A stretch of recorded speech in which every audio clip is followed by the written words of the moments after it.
Dementia Researcher with a blog and a rating. I can't believe a year has passed since I wrote my first blog discussing my challenges with anxiety. Time flies. But Mental Health Awareness Week is here again, and again I'm inspired to write on the topic. This blog isn't going to provide 10 top tips on coping, and it won't change your life. However, I hope it will help you realise that you're not alone, and the more we talk about mental illness and mental health, we remove the stigma associated with it. To bring you up to speed, I suffer with anxiety. It's sporadic. I can have good months and bad months. It can keep me up at night, distract me for hours, and make me think I'm at death's door, and then, a few hours later, I'll be fine. Anxiety can be brought on by a variety of things, ranging from past or childhood experiences, current life situation, physical or mental health problems, drugs, alcohol, just to name a few.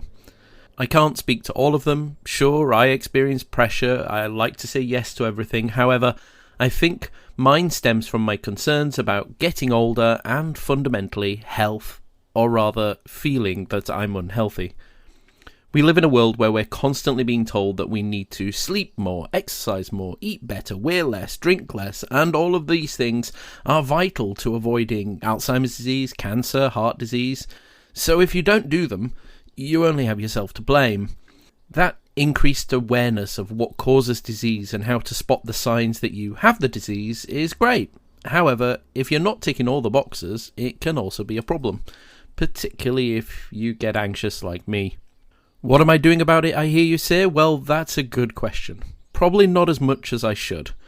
I'm definitely failing to be at my desk less and sleep more. However, I am trying to exercise more, which really does help.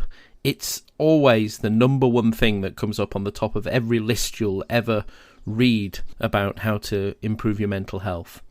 I'm getting better at reframing my thoughts, ignoring my brain, and eating better. It's easier now we don't have the pandemic, but I know I could do better. The ISTAART UCL survey of Early Career Dementia Researchers asked about mental health. 57% of people who responded said they had experienced mental health problems, with anxiety, depression and loneliness being the biggest challenge. Sadly, only 37% said their employers or institutions were helpful, which is terrible when you consider that the same people reported that it impacted their effectiveness at work, confidence, motivation, and how they interacted with co-workers and supervisors. The takeaway message from all of this? You are not alone.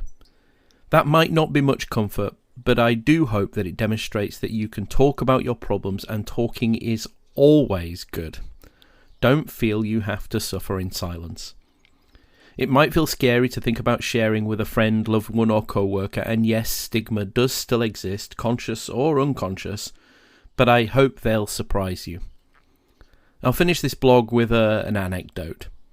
I bumped into a neighbour a few weeks ago. We don't usually talk beyond saying good morning.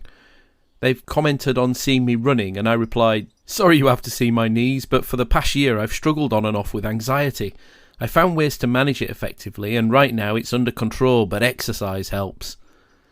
This opened up a 30-minute discussion, and I found he has exactly the same problems. In fact, we were probably both awake at night with the same problem.